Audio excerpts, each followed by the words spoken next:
everybody, welcome back to Succeed with Omid. First of all, I want to address, I'm in the chair because I want to have a heart-to-heart with you guys about saturated fat, the American Heart Association, and heart disease. Now, a brief history lesson to understand this.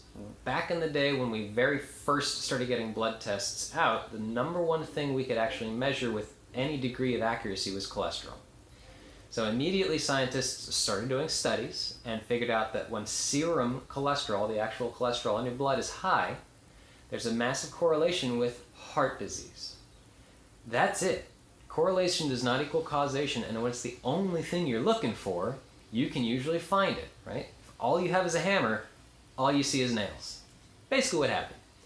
Fast forward about 40, 50 years, we've learned a ton of other stuff about the body, like systemic inflammation and how it can actually lead to heart disease much more quickly and efficiently than any kind of serum cholesterol levels.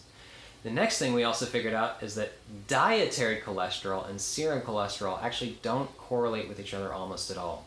There's plenty of people that eat 6 eggs a day and their serum cholesterol goes down. We've seen that many times in studies. But the other thing I also want to talk about is that there might be some justification behind the AHA's claim, and here's why. Everything in moderation, okay? If you start shoveling coconut oil and saturated fat into your mouth, it's just like if you start eating a dozen donuts every single day. Things go wrong. The body runs off of a well-lubricated, balanced system of systems, and when we start throwing wrenches into that, like 2 or 3 cups of coconut oil a day into our body, we're going to have problems. So I really quickly want to actually cover what my dietary recommendations are in general, and then I want to start talking a little bit about how we can actually get the word out there, because it's been 50 years and people are still confused about this topic. So if you have a plate in front of you, half to about 60% of the weight of food on that plate is going to be from vegetables. Vegetables really should be the number one main course. 15 to 20% of your plate, maybe about 30% if you're trying to work out a lot and build muscle, that's going to be protein. A high quality protein source. It doesn't have to be grass-fed and wild-caught and massaged by monks and that kind of stuff, but try and find something that's not the cheapest version out there so you're at least getting some quality and staying away from toxins. But the rest of what's going to be on that plate needs to come from fat, okay? By weight, there's not a lot of fat in the plate. You might have cooked the vegetables in coconut oil, for example, or maybe marinated whatever meat you're using in an olive oil, or better yet, you just plain have some avocado on the side of that dish, or maybe some Greek yogurt for the protein source that has some fat in it. I don't care, okay? Calorie-wise, fat has more calories per gram than the other two food groups, right? But weight-wise, what's actually going to go through your system and into your arteries, it's a very low amount.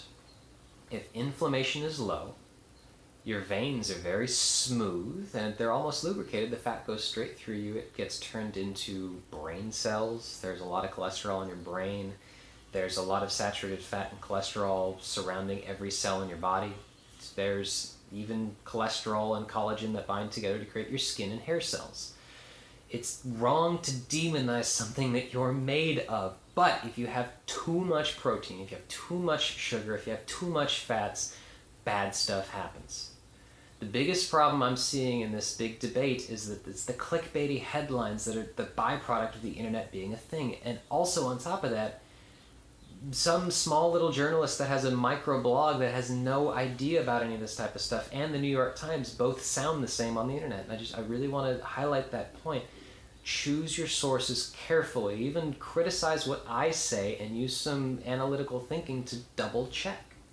And what you're going to find is that there's a lot of these little articles that are floating around that are trying to demonize coconut oil and giving recommendations that are back from the 60s, right? And it's just wrong. When those recommendations came out, look at the data. All heart disease went up. All-cause mortality went up. Yes, lifespan got longer, but health span actually got shorter. We started seeing people that had organs that were 80 years old at 40. And we can do that now. We can actually look at your organs and figure out their age relative to health rather than lifespan. And it's scary what happened when we started demonizing saturated fat, which is about 30% of your body. As always, I hope that information is very helpful to you guys. If you have any questions, please drop them in a comment below, a personal email to me, a phone call to me, or even come visit me in Gardena. I'd love to have any conversation about this that you want. Otherwise, have a happy and healthy rest of your day, and I'll talk to you next time.